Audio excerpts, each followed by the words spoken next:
Sarong totally blind na lalaki sa Dayat Camarines Norte. Inspirasyon ngunyan matapos na makapasar sa licensure examination for teachers sa ibong kansaiyang kakundian.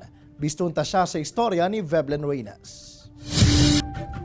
Pigbiliban ngunya ng 32 anyos na si Oliver Mojar kan Jose Panganiban Camarines Norte asin presenteng nakaistar sa banwaan kan Daet makalihis makapasa sa licensure examination for teachers.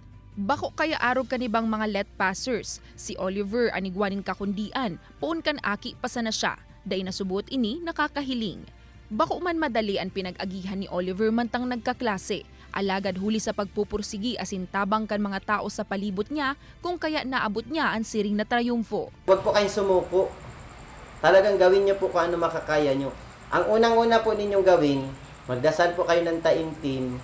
Katakod ka ini, labi man ang kaugmahan kan mga taong nag-aataman kay Oliver sa iyang nakuang trayumfo sa buhay. Pero ang isa lang po ang sinunod ni Oliver. Ang gusto ko po kay Oliver number 1, nang makilala ko po si Oliver talaga matapang. Sa ngunyan, mayo pasubuot nin ibang plano si Oliver. Alagad syerto siya na maut niyang magtukdo urog na sa mga kapareho niyang dai na biyayaan nin liwanag. Ini si Veblen Reynas, Balitang Bicolandia.